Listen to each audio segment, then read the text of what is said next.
fikambanana misehatra amin'ny maha olona maro maneran-tany no voaterina najanona ny tetikasany any amin'ireo firenena tena marefo.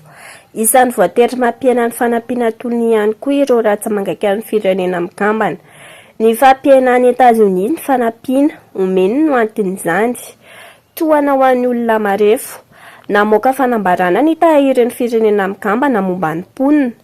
Tamin'ny 9 Febroary 2024 fa tapaka tanteraka ireo toana misy 770 azony avy amin'ny sabatra ara Amerikanina misana ny fampandrosoana iraisam-pirenena sy avy amin'ny departemanta Amerikanina.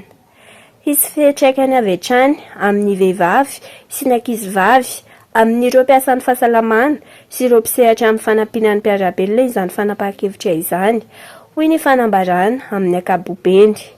Ireo toana ireo dia nahafahan'ny UNFPA hanampy ireo tena marefo teo amin'ny sehatry ny fahasalaman'ny vehivavy, ny ady amin'ny herisetra, ny fandraisana tanana ny herisetra ara-nofo sy ny fisaboana maika amin'ny fotoanan'ny krizy.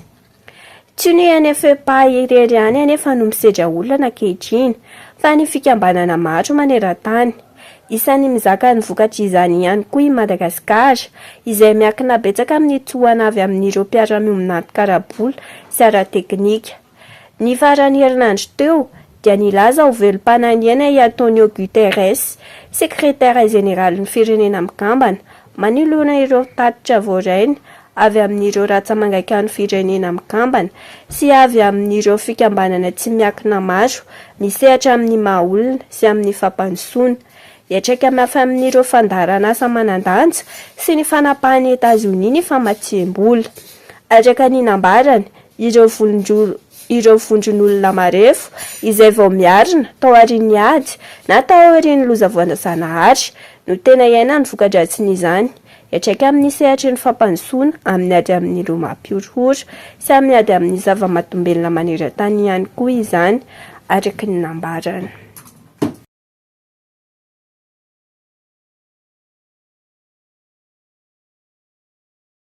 Zoma fa 7 Febroary lasa teo, niparitaka tamin'ny tambazotra serasera Facebook ny sarina mpangalatra roalahy. Naomy ny antsoavy nataon'ny zandarmeria ka tratra somatsara ireo olon-dratsy ireo. Raha tsy aivina dia nisy vakitrano teny Ambodiafotsy-Ampitatafika ny aliny alakamisy 17 Febroary, tokony tamin'ny 9 ora sasany alina teo eo. Toa tsy nampoizin'ireto mpangalatra nefa fa nisy caméra de surveillance tao amin'ilay trano satria tsy nisaritava na nanafikendrika izy ireo. Voasambotry ny zandary ary voatazona ao amin'ny brigady feno arivo ireto mpamaky trano roalahy. Tany Anjeva no tratekany anankiray ary ilay namany kosa teny Sabotsina Mehana no voasambotra. Porofo mitohaka amin'ny tendan'izy ireo ny rakitsary azo tamin'ny caméra de surveillance. Novohain'izy ireo tamin'ny baraminina ny varavarana vy lehibe ka rehefa tafiditra izy ireo dia nijerijery izay entana lafo vidy tao an-trano. Vata fahita lavitra, écran plat lehibe sy kodiaran-droa no entin'izy ireo nivoaka ny trano. Nandratra olona ihany koa izy ireo dia ilay zanaky ny tompo-trano. Ny zandary etsy amin'ny brigadiny feno arivo no mandray an-tanana ny famitorana ary akarina ny fitsarana ny raharaha. Fiaraha-miasa teo amin'ny mpitandro ny filaminana sy ny olon-tsotra no natratrarana ireo mpanao ratsy ireo. Zava-dehibe izany ny fifanampiana mba handro fahalemana ny tanàna. Raha sanatria misy vakitrano na von'olona, azo atao tsara ny mifampiraharaha amin'ireo manana caméra de surveillance eny amin'ny manodidina, atao porofo sady entina hitadiavana ny mpanao ratsy. Vokatry ny rivo-doza onjy dia nahitana fiakarana ny ranomasina ka dobo-drano tanteraka ny tanàna ny Morondava.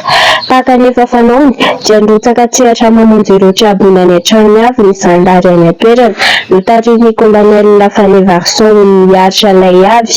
Lehibe ny vondro tompo-paritra ny zandary Menabe, nahitana ny mponina mba samy mailo ary nisy ireo voaterina afindra-toerana.